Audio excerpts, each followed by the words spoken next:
الانبیاء سید المرسلین سیدنا محمد وعلى آلہ واصحابہ اجمعین اللہم صل علی سیدنا محمد وعلى آل سیدنا محمد كما صلیت علی ابراہیم وعلى آل ابراہیم فی العالمین انک حمید مجید اعوذ باللہ من الشیطان الرجیم بسم اللہ الرحمن الرحیم اللہ یبدأ الخلق ثم یعیدہ ثم الیہ ترجعون ویوم تقوم الساعة یبلس المجرمون ولم يكن لهم من شركائهم شفعاء وكانوا بشركائهم كافرين ويوم تقوم الساعة يومئذ يتفرقون فأما الذين آمنوا وعملوا الصالحات فهم في روضة يحبرون وأما الذين كفروا وكذبوا بآياتنا ولقاء الآخرة فأولئك في العذاب محضرون۔ اللہ تبارک و تعالی نے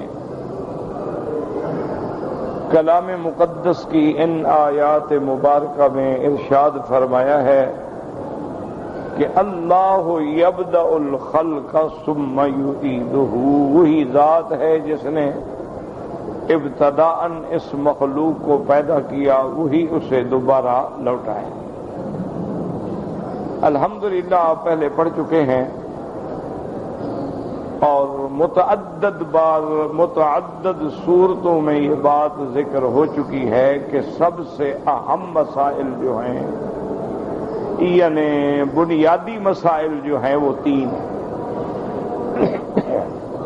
اسی لیے علماء ان کو الایمان بالثلاثیات بھی کہتے ہیں، الاصول الثلاثہ بھی کہتے ہیں۔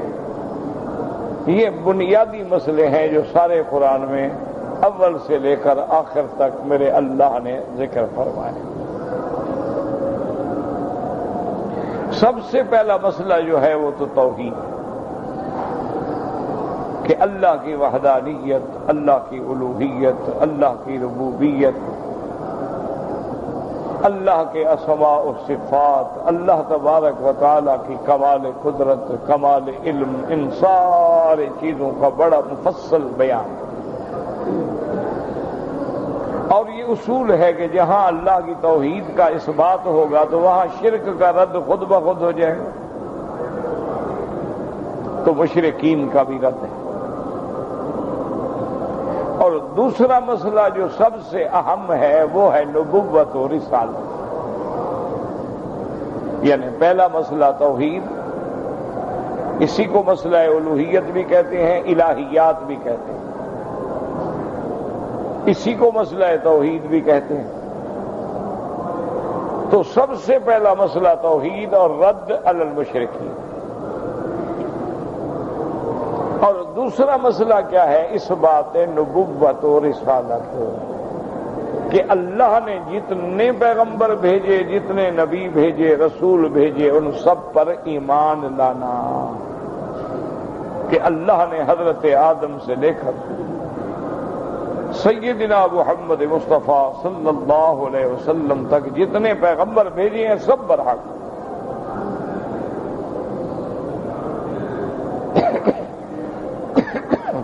اور تمام انبیاء پر ایمان لانا ہے۔ یہ نہیں کہ ایک نبی کو مانے اور دوسرے کا انکار کرے، جیسے یہودیوں نے موسیٰ علیہ السلام کو تو مانا لیکن عیسیٰ علیہ السلام کا انکار کر دیا، یا جیسے نصارہ نے عیسیٰ علیہ السلام کو تو مانتے ہیں لیکن موسیٰ علیہ السلام کو نہیں مانتے۔ لیکن مسلمانوں کی صفت یہ ہے کہ ان کا ایمان جو ہوتا ہے وہ تمام انبیاء اور رسول پہ ہوتا ہے۔ لا نفرق بین احد من رسلہ، ہم تفریق نہیں کرتے ہیں کہ سرکار دو عالم پر ایمان لائیں لیکن عیسیٰ علیہ السلام کو نہ مانے، نہ، ہمارا سب پر ایمان۔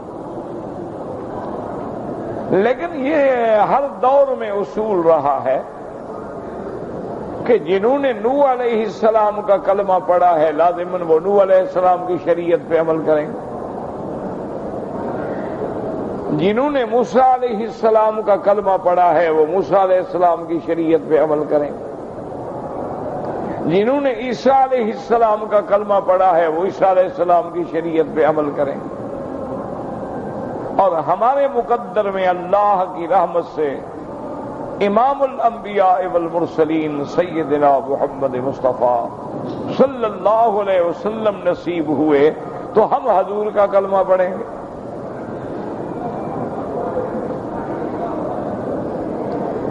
اچھا، بعض لوگ ایسے بھی ہوتے ہیں، یاد رکھ لیں، کہ جن کو اللہ تبارک و تعالیٰ نے اپنی مہربانی پر اپنی مہربانی سے دو انبیاء پہ ایمان لانے کا موقع دیا۔ کیا مانا کہ پہلے وہ حضرت موسیٰ علیہ السلام پر ایمان لائے، ان کی زندگی میں ہی عیسیٰ علیہ السلام آگے ان پر بھی ایمان لے آئے، یا حضرت عیسیٰ علیہ السلام پر ایمان لائے پھر اللہ نے ان کو زمانہ سرکار دو عالم رحمت دو عالم سیدنا محمد مصطفیٰ کا بھی نصیب فرما دیا۔ تو جیسے وہ عیسیٰ علیہ السلام پر ایمان لائے حضور صلی اللہ علیہ وسلم پر بھی ایمان لائے، ان لوگوں کو اللہ دوہرا اجر عطا فرمائے۔ جیسے عبداللہ ابن سلام ہیں، عبداللہ ابن سوریہ ہیں، اور بڑے لوگ ہیں جو حضور صلی اللہ علیہ وسلم کے آنے سے پہلے ان کا ایمان یہودیت پہ تھا، تورات پہ تھا، حضرت موسیٰ علیہ السلام پہ تھا۔ اسی طرح بہت سارے لوگ ہیں، جیسے بڑے بڑے لوگ گزرے ہیں، نجاشی ہے، اس کا پہلا اسلام جو ہے وہ عیسیٰ علیہ السلام پہ ہے، لیکن حضور پر بھی ایمان لے آیا۔ تو اچھی طرح سمجھ لیں کہ پہلا مسئلہ ہے توحید، دوسرا مسئلہ ہے نبوت اور رسالت۔ اور اسی طرح یہاں یہ بات بھی صاف سمجھ لیں کہ توحید کا معنی یہ نہیں ہوتا جس کو تم توحید کہو، ورنہ تو ہر فرقہ دعوے دار ہے کہ ہم توحید پہ ہیں۔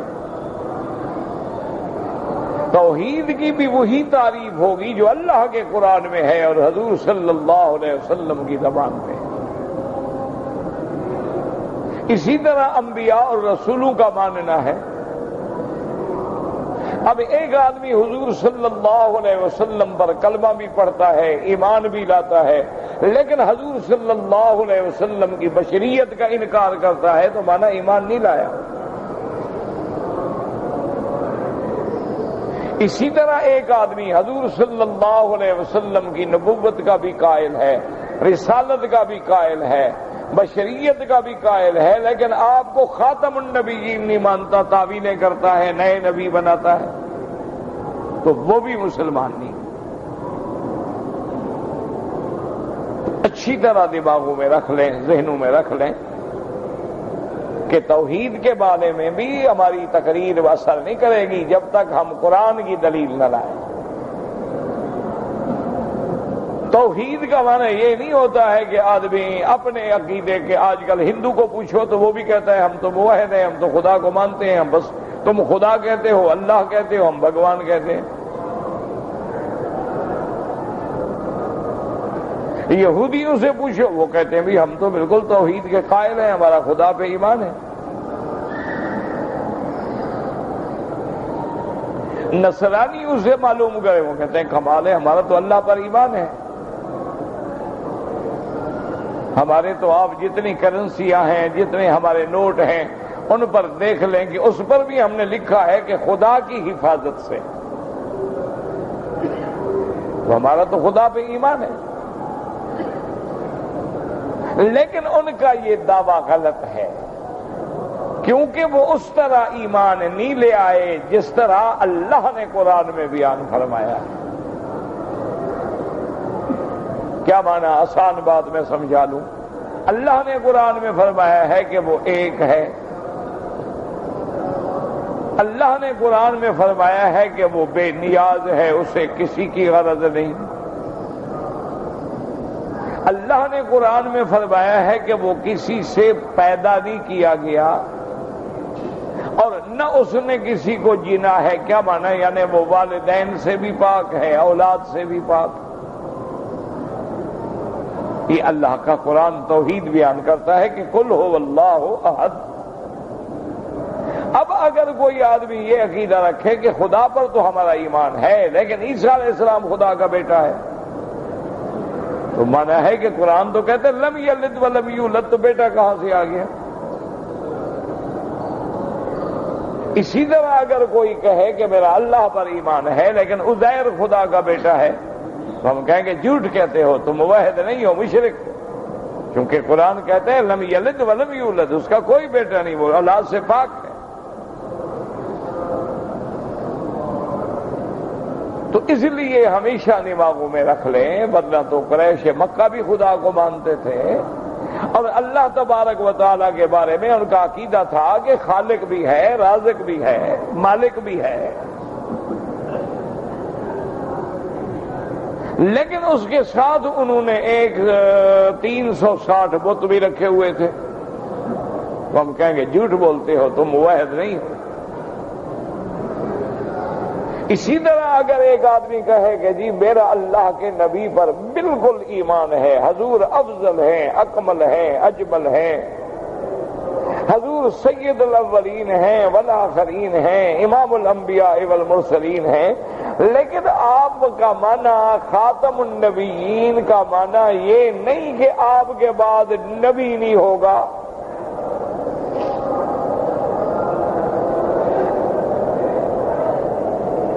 بلکہ آپ کے بعد کوئی تشریعی نبی نہیں ہوگا، نئی شریعت نہیں لائے گا لیکن نبی تو ہوگا۔ جیسے بعض لوگوں نے مرزا قادیانی کو نبی مان لیا، بعض لوگوں نے احمد علی جاہ کو نبی مان لیا، تو وہ لوگ بھی دائرہ اسلام سے خارج ہو گئے، کیونکہ قرآن نے واضح کر دی کہ وَلَٰكِن رَّسُولَ اللَّهِ وَخَاتَمَ النَّبِيِّينَ، اور خاتم النبیین کا معنی مہر نہیں، خاتم النبیین کا معنی جو ہے حضور نے خود فرما دیا کہ انا خاتم النبیین لا نبی بعدی،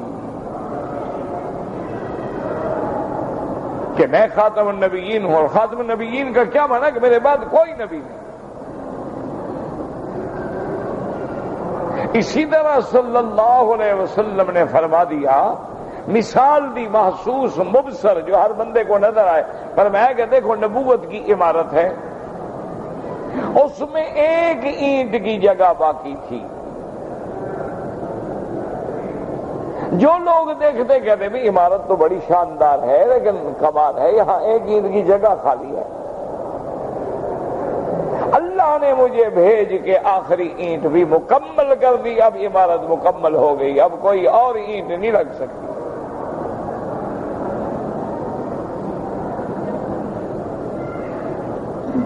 اسی طرح میرے اللہ نے بھی اعلان کر دیا کہ الیوم اکملت لکم دینکم، دین کامل ہو گیا، نعمت تمام ہو گئی، اسلام پسندیدہ دین ہو گیا، اب کسی اور نبی کی ضرورت نہیں۔ تو اس لیے ہمیشہ یاد رکھیں کہ توحید کا دعویٰ سب کرتے ہیں، اپنے آپ کو موحد سب کہتے ہیں، چاہے غیر اللہ کو حاجت روا سمجھیں، مشکل کشا سمجھیں، غیر اللہ کی قبروں پہ نظر نیاز چڑھائیں، سجدے کریں، لیکن کہتے ہیں ہم تو موحد ہیں، ہم تو اللہ کو مانتے ہیں، یہ تو اللہ کے پیارے ہیں، بس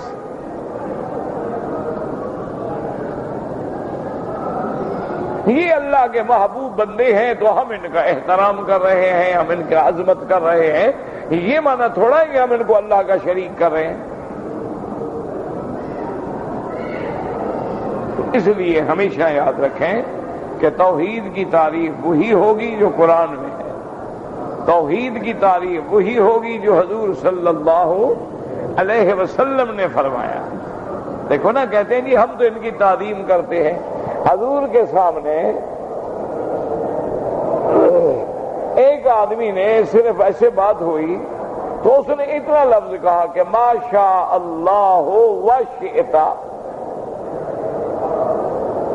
ما شاء اللہ و شئت، کہ محمد مصطفیٰ جو اللہ چاہے اور جو آپ چاہیں. حضور غصے میں آ گئے. آپ نے فرمایا جعلتنی للہ ندا، تم نے مجھے اللہ کا شریک بنا دیا.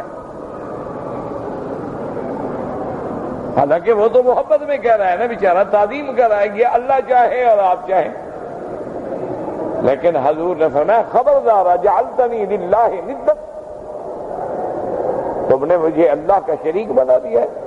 وہاں کا تم نے کہا ماشاء اللہ و شئت، تو وہاں جمع کے لیے ہوتی ہے، تم نے مجھے اللہ کے ساتھ ملا دیا ہے. خبردار ایسا لفظ کبھی زبان سے نہ نکال، جو اللہ چاہے.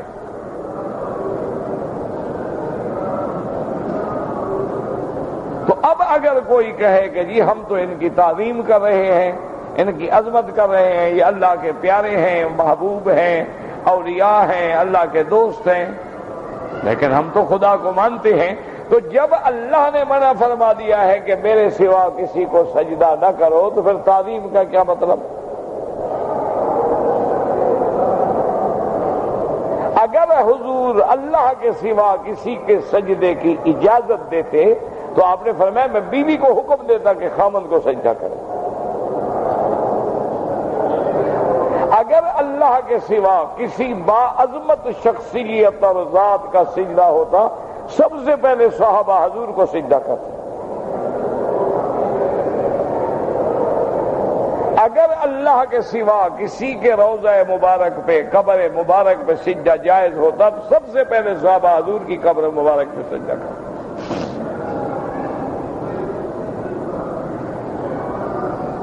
تو اس لیے اگر آج کوئی سجدے غیروں کو کرتا ہے، قبروں پہ جھکتا ہے، قبروں پہ سجدے کرتا ہے، قبروں پہ چادریں چڑھاتا ہے، قبروں پہ عرس مناتا ہے، نظر نیاز کرتا ہے، ہم کہیں گے تم توحید نہیں سمجھے ہو.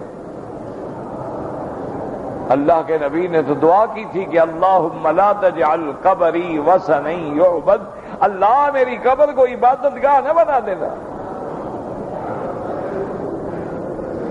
اللہ کے نبی نے تو لعنت بھیجی تھی کہ لعن اللہ الیہود والنصارى اتخذوا قبور انبیائہم مساجدا.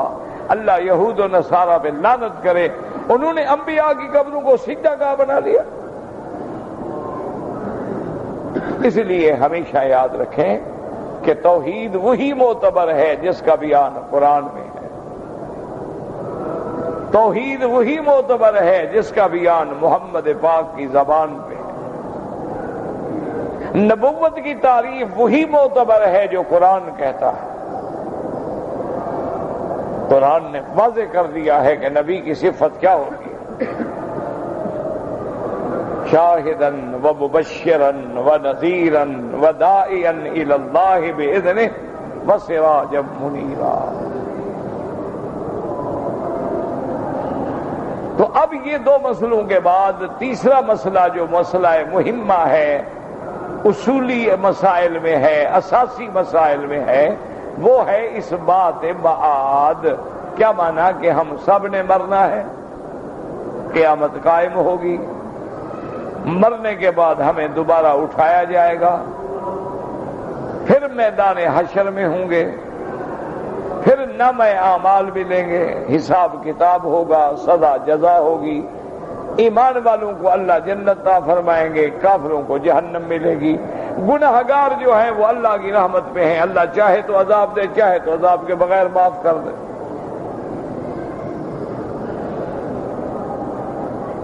تو آج اگر کوئی توحید کا قائل ہے، نبوت کا قائل ہے، رسالت کا قائل ہے، اسلام کا قائل ہے، قرآن کا قائل ہے، لیکن قیامت پہ ایمان نہیں تو مسلمان نہیں ہوگا.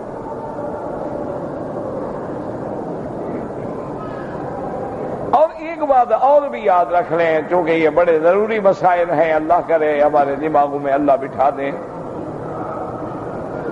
کہ مسئلہ توحید بھی فطری عقیدہ ہے، یعنی انسان کا عقل تسلیم کرتا ہے.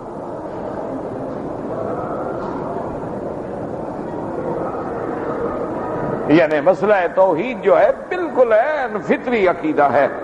کوئی بندہ بھی ہو لازماً وہ سمجھتا ہے کہ یہ سارا عالم بغیر پیدا کرنے والے کے تو پیدا نہیں ہوا نا.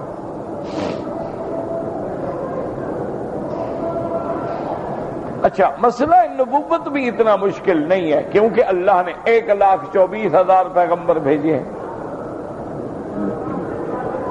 ہر دور میں پیغمبر آئے، نبی آئے، لوگوں نے ایمان بھی لے آئے، تکذیب بھی کی، لیکن نبیوں کا ذکر تو موجود ہے.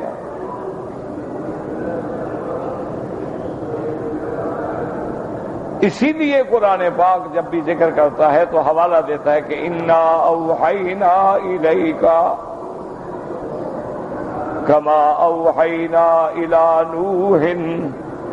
میرا بدنی کوئی نئی بات نہیں، ہم نے آپ کی طرف وحی بھیجی جیسے نوح علیہ السلام پہ وحی بھیجی.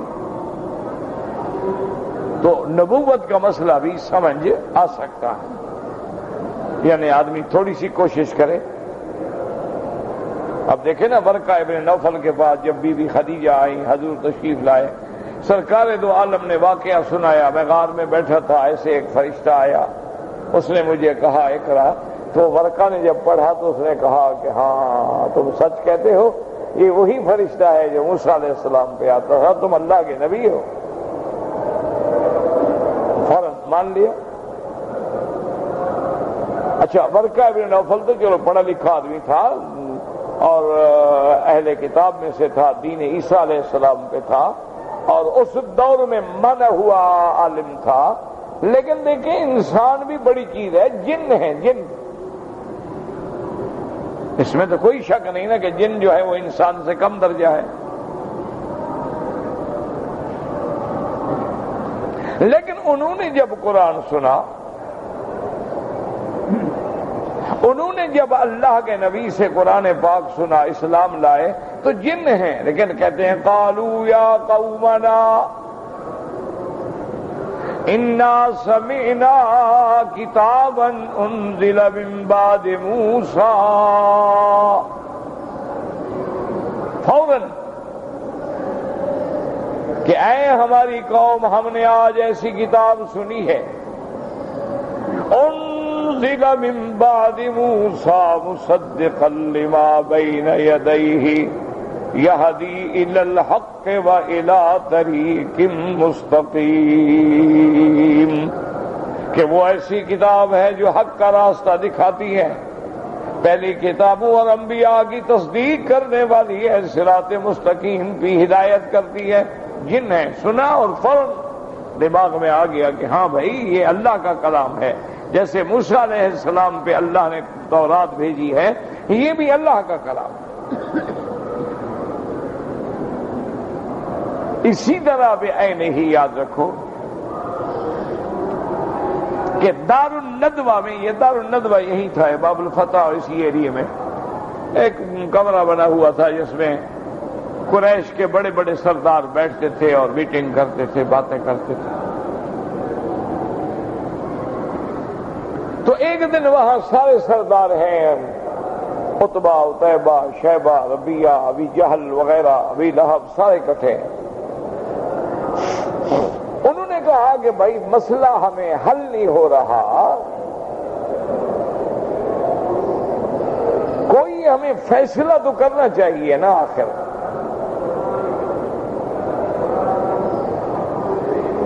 حضور صلی اللہ علیہ وسلم کے بارے میں کوئی بات ہمارے دماغوں میں فیصلہ کن نہیں آ رہی. تو ایک روایت میں آتا ہے کہ عتبہ نے کہا میں جاتا ہوں، اور ایک روایت میں ولید ابن المغیرہ کا بھی ذکر ہے. اور اما فرماتے ہیں کہ دراصل یہ دو قصے ہیں، عتبہ بھی آیا، ولید بھی آیا.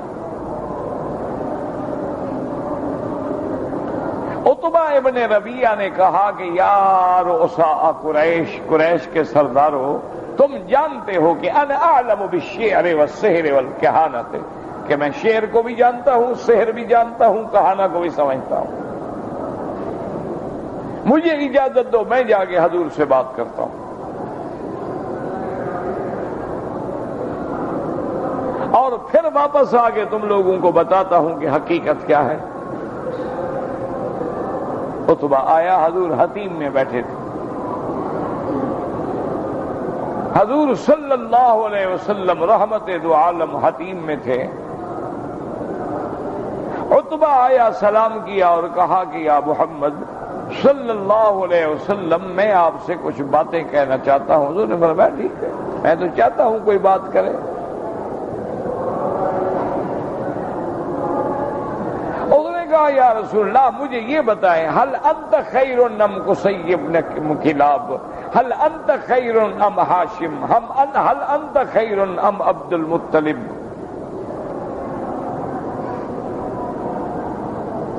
لماذا شتمت آلهتنا وصفحت أحلامنا وكفرت آباءنا وأجدادنا وفرقت بين أهلنا وأولادنا؟ کہنے لگا محمد مصطفیٰ صلی اللہ علیہ وسلم یہ بتائیں کہ قصی بہتر تھا کہ آپ کا دادا ہاشم زیادہ سچا تھا کہ آپ کا دادا عبد المطلب سچا تھا کہ آپ؟ آخر کیا وجہ ہے کہ آپ نے سارے باپ دادوں کو کافر بنا دیا اور سب کو گویا بے وقوف سمجھ لیا کہ وہ سارے جو تھے باطل پہ تھے، صرف حق پہ آپ ہیں؟ اور آپ سے پہلے دیکھو ہم مکے میں رہتے تھے، سارے قریش ہم اکٹھے تھے، کوئی جھگڑا نہیں۔ آپ نے ہمارے اندر آ کے جھگڑا پیدا کر دیا ہے۔ اب باپ تمہارے ساتھ ہے، بیٹا ہمارے ساتھ ہے، بیٹا تمہارے ساتھ ہے، باپ ہمارے ساتھ ہے۔ تو آپ کیا چاہتے ہیں؟ ماذا تريد یا محمد صلی اللہ علیہ وسلم؟ اور اس کے بعد کہنے لگا کہ یا محمد صلی اللہ علیہ وسلم انت ذا حسب ونسب فینا، تم ایک بڑے گھر کے بیٹے ہو، تمہارا خاندان عالی النسب ہے۔ اگر تم یہ چاہتے ہو کہ مکے کے بادشاہ بن جاؤ تو خدا کی قسم ہے ہم سارے آپ کو بادشاہ ماننے کے لیے تیار ہیں۔ وَإِن كُنْتَ تُرِيدُ الْمَالَ جَمَعْنَا لَكَ وَلِعَقَبِكَ، اور اگر آپ نے یہ تحریک اس لیے چلائی ہے کہ آپ کو پیسے چاہیے، مال چاہیے، دولت چاہیے، تو ہم سارے قریش مل کے آپ کو اتنا مال دیتے ہیں کہ جو آپ کو بھی آپ کے بعد آنے والی نسلوں کو بھی کافی ہو جائے۔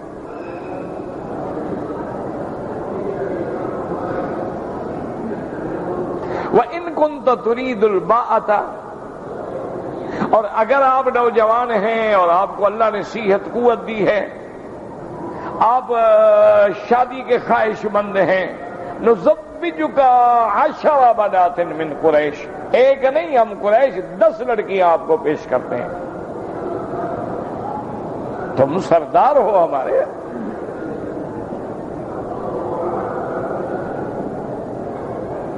وَإِنْ غَلَبَ عَلَيْكَ رِئِيٌّ، اور اگر شاید آپ پر کوئی جن کا اثر ہو گیا ہے، وہ آپ کو مجبور کرتا ہے ایسی باتیں کہنے سے،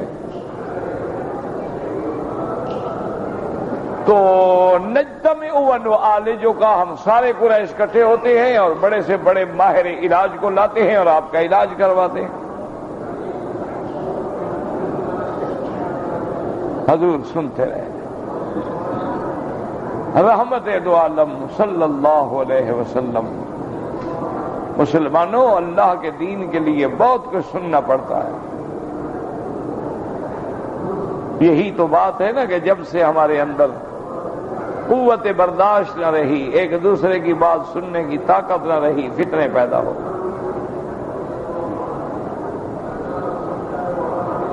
کتنا بڑا حوصلہ ہے، حضور ساری باتیں سن رہے ہیں۔ جب اس نے بات ختم کی تو حضور نے فرمایا کہ عتبہ تم نے بات کہہ لی، ابھی اور بھی باقی ہے۔ اس نے کہا یا رسول اللہ میں نے بات کہہ دی۔ فرمایا اب میں کہتا ہوں، اب میری سنو۔ حضور صلی اللہ علیہ وسلم نے سورۃ سجدہ کی تلاوت کی،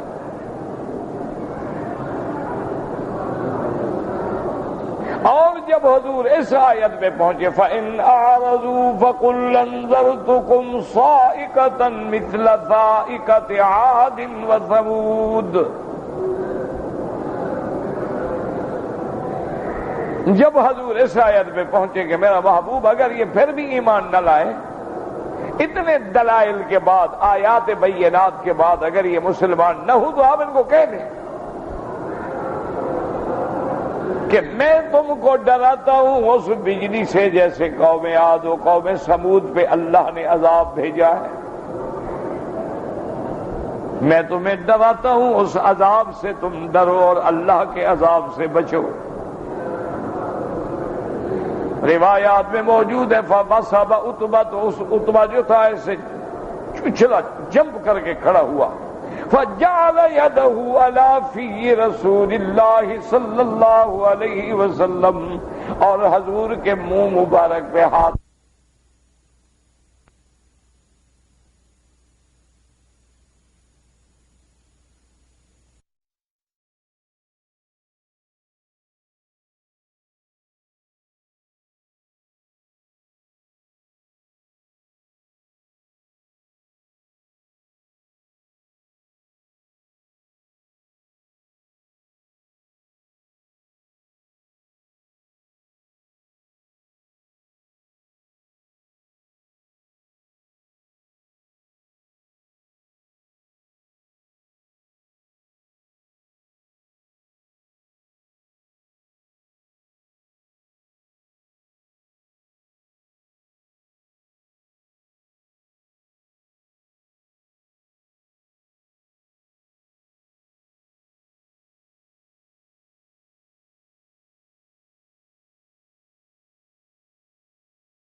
ہوں، بس مہربانی کریں آگے نہ پڑھیں۔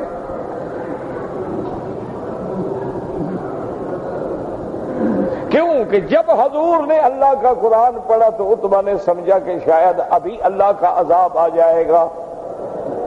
عرب تھا نا، سمجھتا تھا نا، ہماری طرح تو نہیں ہم پیچھے کھڑے ہیں پتہ ہی نہیں امام کیا پڑھ رہا ہے۔ ہم تو اجمی لوگ ہیں نا بیچارے، ہم کیا کر سکتے ہیں؟ امام جمعہ کا خطبہ پڑھا ہے، ہمیں تو کوئی پتہ نہیں لگا کہ کیا کہہ رہا ہوں۔ وہ تو عرب تھے نا، فصیح اللسان تھے، لغت جانتے تھے، عربی جانتے تھے، وہ سمجھ گیا۔ اور اس کے بعد سیدھا اٹھا اور دوڑا سیدھا گھر۔ قریش دیکھ رہے تھے، انہوں نے کہا معلوم ہوتا ہے کہ یہ بھی گیا ہاتھ سے، یہ بھی مسلمان ہو گیا۔ جال نے کہا نہیں اس کی کمزوریاں میں جانتا ہوں، تم چھوڑو میں ابھی جا کے ٹھیک کرتا ہوں۔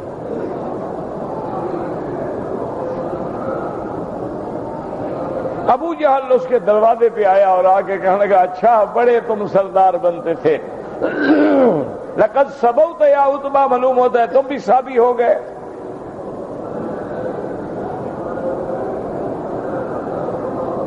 اس نے کہا ابھی جال بات سنو۔ اس نے کہا عمر ابن ہشام واللہ ما سبوت، میں کوئی مسلمان نہیں ہوا، لیکن بات سنو، سمعت کلاما واللہ ما سمعت مثلہ قط، کہنے لگا حضور نے آج جو مجھ پہ قرآن کی کتاب کی کلام پڑھی ہے، خدا کی قسم ایسی کلام میں نے کبھی نہیں سنی. واللہ لیس بشعر ولا بسحر ولا بکہانۃ، خدا کی قسم محمد مصطفیٰ جو پڑھتے ہیں نہ وہ شعر ہے، نہ جادو ہے، نہ کہانا ہے. ایسی کلام میں نے نہیں سنی. معلوم ہوتا ہے اللہ کا کلام. کہنے لگا ابن ہشام میری بات مانو، فَأَعْرِضُوا عَنْهُ فَخَلُّوا سَبِيلَهُ، میرا مشورہ یہ ہے کہ تم حضور محمد مصطفیٰ کو ستانا چھوڑ دو. تم نہیں مانتے ہو نہ مانو، لیکن حضور اور آپ کی جماعت کو ستانا چھوڑ دو. تم اپنے کام کرو، اللہ کے نبی کو اپنا کام کرنے دو. اگر باقی عرب کے قبائل نے اکٹھے ہو کے حضور کو شکست دے دی، حضور صلی اللہ علیہ وسلم کو شہید کر دیا، تو تمہارا کام خود بخود ہو گیا. اور اگر اللہ کا نبی محمد مصطفیٰ صلی اللہ علیہ وسلم غالب آ گئے، فَمُلْكُهُ مُلْكُكُمْ وَشَرَفُهُ شَرَفُكُمْ وَعِزُّهُ عِزُّكُمْ، اور اگر اللہ کا نبی غالب آ گیا تو اس کی بادشاہی گویا تمہاری بادشاہی ہے. اس کا غلبہ، اس کی عزت، اس کا شرف تمہارا ہے، چونکہ تم بھی قریش ہو اور محمد مدنی بھی قریشی ہاشمی ہے. کہنے لگا میرا مشورہ یہ ہے چھوڑ دو، لوگوں سے مقابلہ کرنے دو. اگر وہ لوگ غالب آ گئے تو ہمارا کام ویسے ہو گیا، اور اگر وہ لوگ غالب نہ آئے اور حضور غالب آ گئے تو ہم کہیں گے یا رسول اللہ ہم نے تو آپ کو نہیں ستایا نا، ہم تو آپ کے ساتھ ہیں.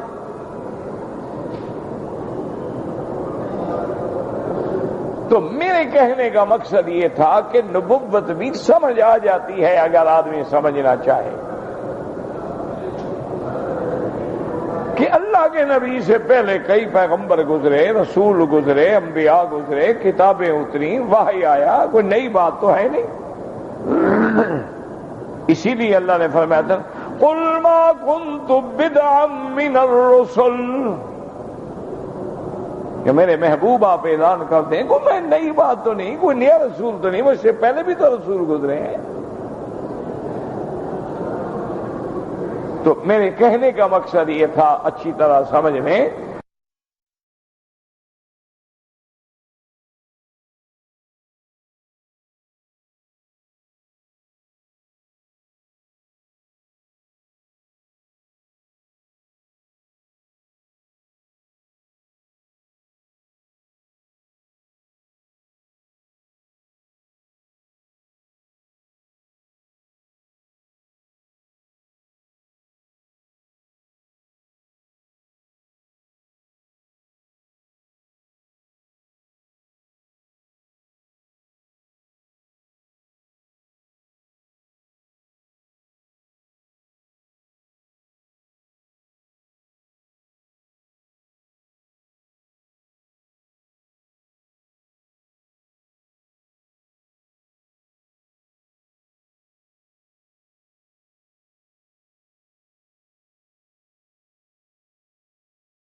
سمجھ لیں کہ توحید بھی سمجھ آ سکتی ہے.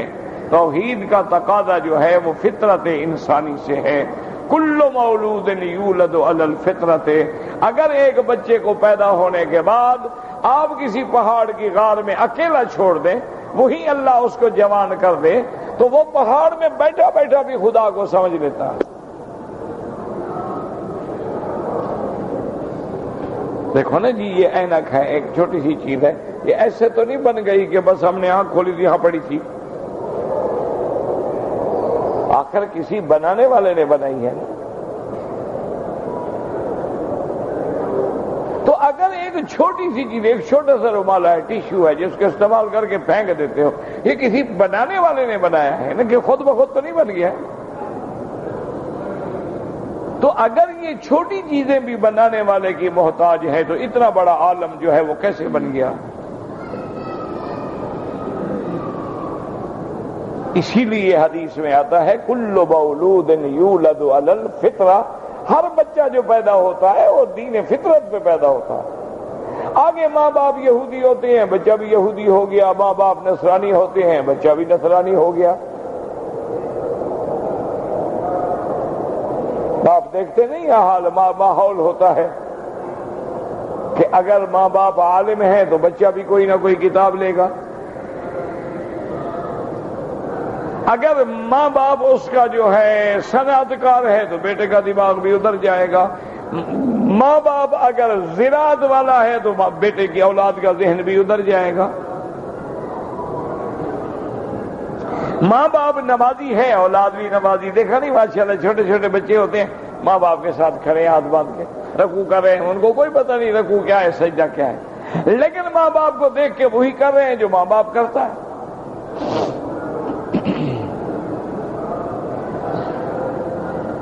یہی وجہ ہوتی ہے کہ آدمی مشرکوں کے گھر میں پیدا ہوتا ہے، مشرک بن گیا. بدعتی کے گھر میں پیدا ہوا، بدعتی بن گیا.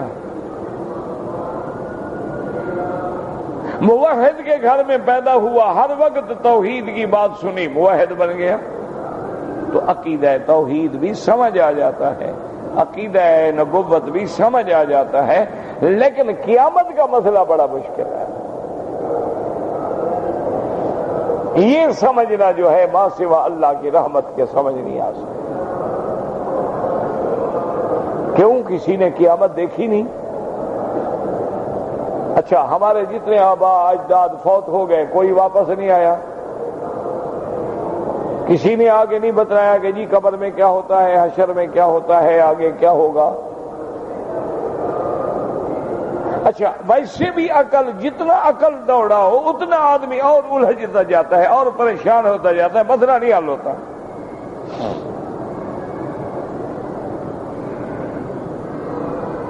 جتنا آدمی دماغ دوڑائے نا کہ جی مرنے کے بعد فرشتے آتے ہیں، بھائی وہ تو جل گیا، وہ بچا ہی نہیں، وہ تو کولا ہو گیا، فرشتے کس کے پاس آتے ہیں؟ دماغ ہم سمجھ نہیں آئے گی بات.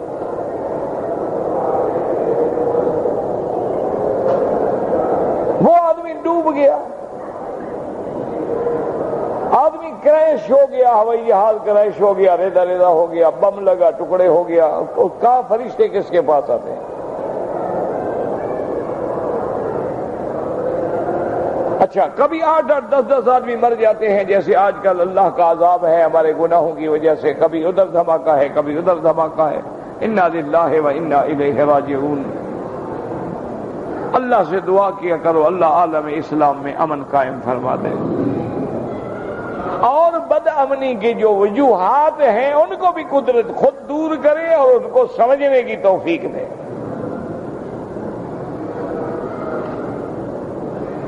آج کل مشکل یہ ہے میرے عزیز کہ ہم تو چھوٹے لوگ ہیں، طالب العلم ہیں، ہماری کیا حیثیت. وہ جیسے مثال ہے نا کہ ملا کی دوڑ مسجد تک،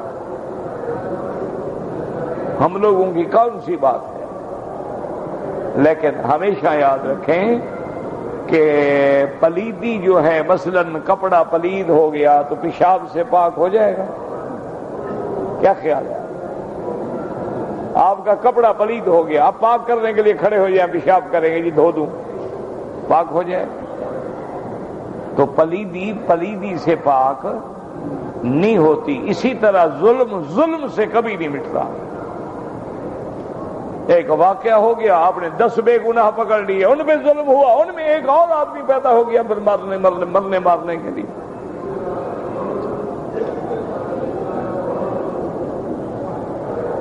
میرا اپنا ایک رشتہ دار تھا، پرانی بات ہے، وہ بیچارہ اللہ پتہ، اب مجھے تو یہ بھی پتہ نہیں غریب زندہ ہے یا فوت ہو گیا. زندہ ہے، اللہ ہدایت دے، فوت ہو گیا رحم فرمائے. وہ بڑا ڈاکو تھا.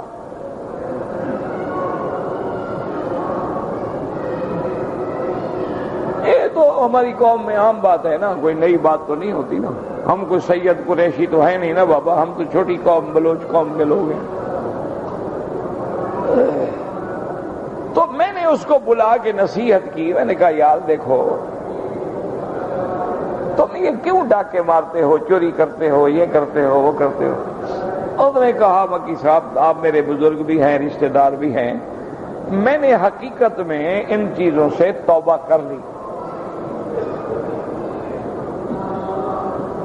لیکن مصیبت یہ ہے کہ میرا تھانے پہ ریکارڈ ہے بس تالیف میں، جو بھی علاقے میں کوئی جرم ہوتا ہے مجھے بھی پکڑ لیتے ہیں.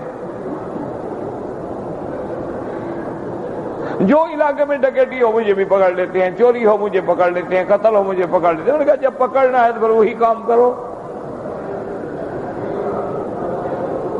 جب تھانے پہ جانا ہے، بے عزت بھی ہونا ہے، ہر وقت مصیبت بھی بھگتنی ہے، تو پھر کام کر کے کیوں نہ بھگتو. تو میں نے کہا یار تم بہرحال، اس نے کہا جی آپ میرا نام وہاں سے نکلوا دیں، میں توبہ کرتا ہوں، لیکن مجھے تنگ نہ کریں، تنگ کریں گے میں پھر ڈاکو بن جاؤں گا. میں نے بہرحال متعلقہ افسروں سے بات کی. میں نے کہا یار میرا رشتہ دار ہے، وہ توبہ کرتا ہے بیچارہ، کیوں اس کو خواہ عذاب دے رہے ہیں. انہوں نے کہا ٹھیک ہے، ہم یہ کام ہوتا ہے جب ہم دورے پہ آئیں گے نا تو پھر بستہ الف بستہ بے کا ملاحظہ ہوتا ہے، اس کو ہم نکال دیں. خیر انہوں نے نکال دیا. وہ آج تک ماشاءاللہ اب میں نے کئی عرصہ پھر پتہ کرتا رہا، بالکل ٹھیک ہو گیا. تو قاعدہ یہ ہوتا ہے میرے عزیز کہ ایک ظالم نے، ورنہ یعنی خود سوچو، ایمان سے کہو، اللہ کے حرم میں بیٹھے ہو، کوئی مسلمان بے گناہوں کو مارنے کے لیے تیار ہو سکتا ہے؟ یار ہم تو مکھی مارنے سے بھی ڈرتے ہیں. گاڑی پہ جا رہے ہوں، اگر بلی آگے گزرے تو چیختے ہیں ڈرائیور سے، بریک مارو بریک مارو، یہ بلی ہے.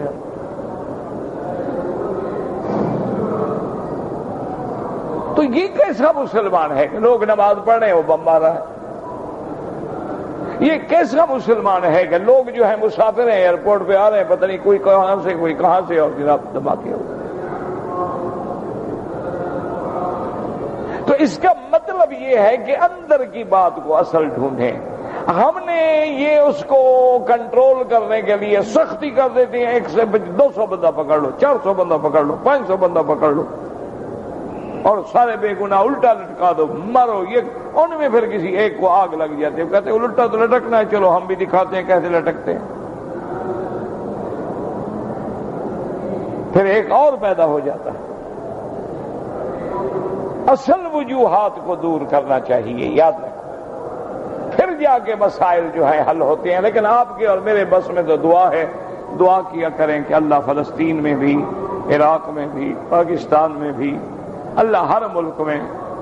گجرات کے مسلمان بڑے امتحانوں میں ہیں، بنگلہ دیش کے مسلمان امتحان میں ہیں، ہر جگہ مسلمان امتحان میں ہے. دعا کیا کرو دل سے کہ اللہ ہر شر دور فرما،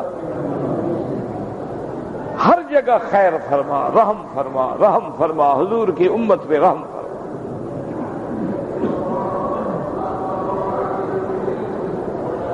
تو اس لیے میں عرض کر رہا تھا کہ قیامت کا مسئلہ بڑا مشکل ہے، یہ بڑا مشکل ہے. اب دیکھو نا جی، ایک ہندو مر جائے، انگریز مر جائے، اس کی لاش کو رکھ دو تلاجے میں، 10 سال کے بعد نکالو، رکھی ہوئی ہے، کچھ بھی نہیں بگڑا. ایک مسلمان مر جائے، اس کو دفن کرو، 2 مہینے کے بعد قبر کھودو، ہڈیاں بھی نہیں ملتی. تو پھر وہ عذاب کہاں ہوا بھائی؟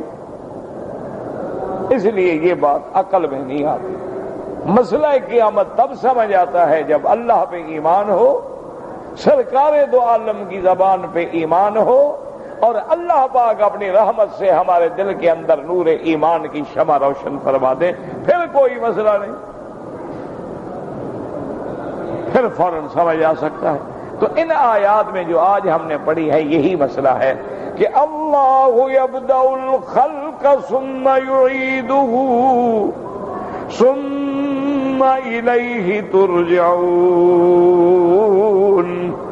وہ اللہ پاک جس نے اس خلق کو، مخلوق کو پیدا کیا ہے، تو جو ابتدا میں پیدا کرنے پہ قادر ہے وہ دوبارہ لوٹانے پہ بھی قادر ہے، اور ثم الیہ ترجعون، پھر تم سب نے اسی کی طرف لوٹ کے جانا ہے۔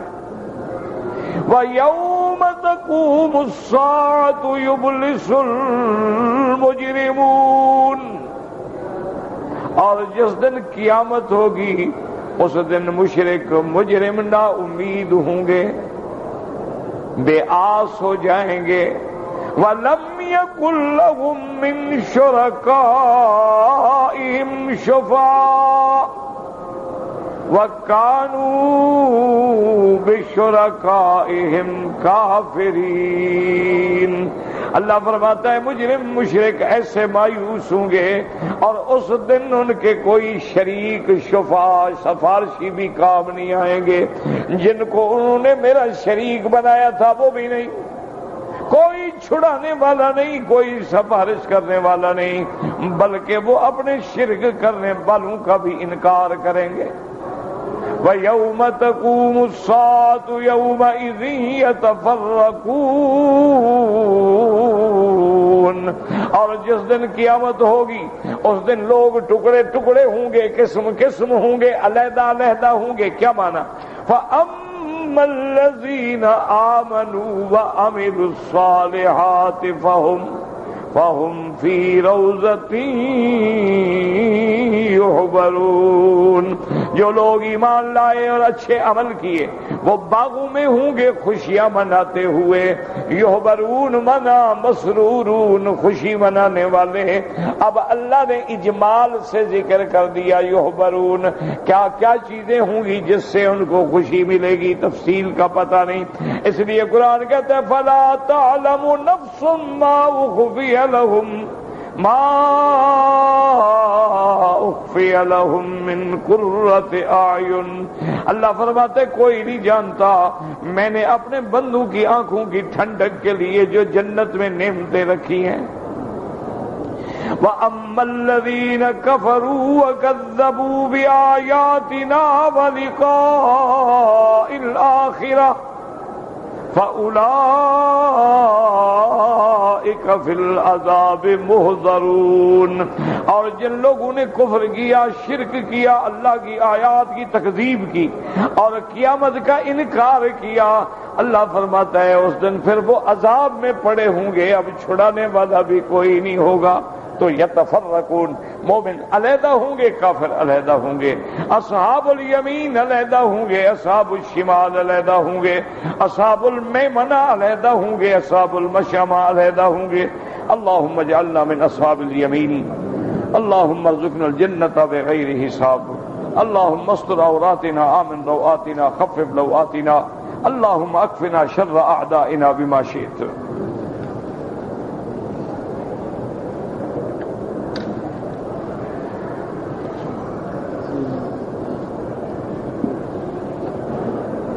ایک آدمی بیمار ہے 4 مہینے سے، اللہ شفا عطا فرما، اللہم اشفنا واشف مرضانا ومرضى من اوصانا واستوصانا ومرضى المسلمین۔ دعا میں اگر کوئی اللہ کے نبی کا واسطہ، قرآن کا واسطہ، کعبے کا واسطہ بالکل ٹھیک نہیں ہے۔ اگر یہ دین ہوتا تو سیدنا ابو بکر دیتے، سیدنا عمر دیتے، عثمان و علی دیتے، وہ تم سے زیادہ قرآن سمجھتے، تم سے زیادہ انہیں حضور پاک سے محبت تھی۔ اور پھر تم نے ماشاءاللہ 30 سپارے قرآن پڑھا ہے، سارے قرآن میں دعائیں بھری ہوئی ہیں، کسی ایک دعا میں بھی واسطہ ہے؟ ساری دعائیں پڑھتے ہو، ربنا آتنا، ربنا ظلمنا انفسنا، ربنا لا تزغ قلوبنا، کون سی دعا ہے؟ روز طواف کرتے ہو، ربنا آتنا فی الدنیا حسنۃ وفی الآخرۃ حسنۃ فقنا عذاب النار۔ حالانکہ حضرت ابراہیم نے کعبہ بنایا، کوئی خلیل کا واسطہ نہیں دیتا، کوئی قرآن کا واسطہ نہیں دیتا، اور یاد رکھو واسطے تو وہاں دیے جاتے ہیں جہاں سننے والا بات نہ سنے، اور جب اللہ حکم دیتی ہیں کہ مجھ کو بلاؤ میں دینے کے لیے تیار ہوں، تو پھر واسطے کا کیا معنی؟ اللہ فرماتے ہیں قال ربکم ادعونی استجب لکم، تو مجھے پکارو میں تمہاری پکار سننے کے لیے تیار ہوں۔ تو اس لیے اللہ سے دعا براہ راست مانگا کرو، یہ ہماری عادت ہو گئی ہے۔ ہر مسلمان چاہتا ہے شارٹ کٹ ہو جائے، نمازیں نہ پڑھنی پڑے، بس واسطہ مل جائے جان چھوٹے، نہ نماز پڑھوں نہ عبادت کروں نہ توحید نہ عقیدہ، بس واسطہ جو ہے۔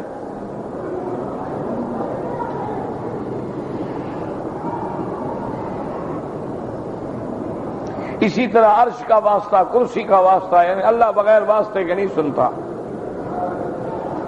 یہ سب غلط باتیں ہیں۔ بالوں کو سیاہ کرنا منع ہے، جمہور علماء کا یہی فتویٰ ہے کہ بالوں کو سیاہ خضاب نہ لگاؤ، لیکن سیاہ کے علاوہ جو مرضی ہے لگاؤ۔ مہندی لگاتے ہو یا مہندی میں تھوڑا سا کالا بھی ڈال دیتے ہیں تو ذرا ڈارک براؤن قسم کا رنگ بن جاتا ہے، تمہاری جوانی کا بھرم بھی قائم رہے گا اور گناہ سے بھی بچ جاؤ گے۔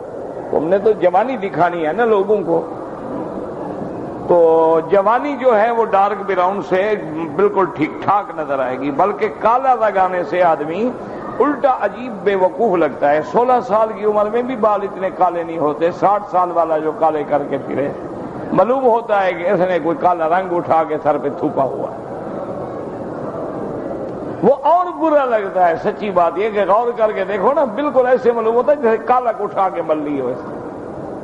اللہ کے بندے، جب تمہاری عمر 16 سال تھی اس وقت بھی تمہارے بال اتنے کالے نہیں تھے، اب 70 سال میں کیسے کالے ہو گئے؟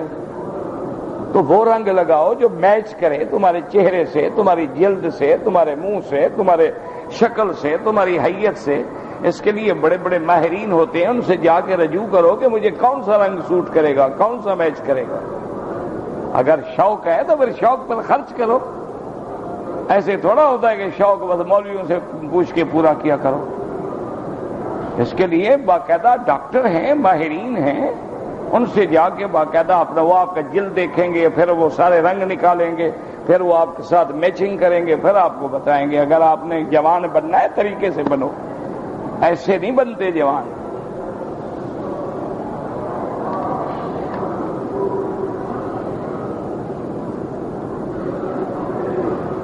میں پاکستان میں پڑھتا ہوں، لیکن اقامے کی تجدید کے لیے مجھے 10-15 دن کے لیے مکہ آنا ہوتا ہے۔ مسافر ہیں آپ، مقیم نہیں ہیں۔ ہاں، اگر آتے ہوئے نیت کر لو کہ میں 15 دن رہوں گا یا زیادہ رہوں گا، پھر آپ مقیم ہو جائیں۔ اگر آپ نیت نہ کریں، آپ تو ویسے ہی آئے ہیں۔ ہاں، اگر ایک آدمی کے والدین کا گھر ہے، ماں باپ ہیں، اصلی گھر اس کا ہے، تو اپنے وطن اصلی میں جانے کے بعد مسافر نہیں رہتا۔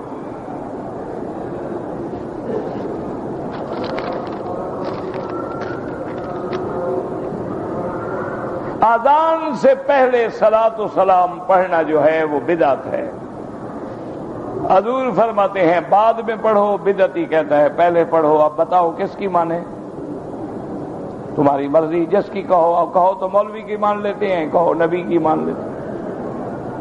حضور فرماتے ہیں اذان کہو جب مؤذن اذان کہے، قولوا کما یقول المؤذن، اور جب اذان ختم ہو جائے تو میرے اوپر درود پڑھ کے دعا مانگو، اللہم رب هذه الدعوة التامة والصلاة القائمة آت محمد الوسیلہ وسیلہ وسیلہ وسیلہ وسیلہ وسیلہ وسیلہ وسیلہ وسیلہ وسیلہ وسیلہ وسیلہ وسیلہ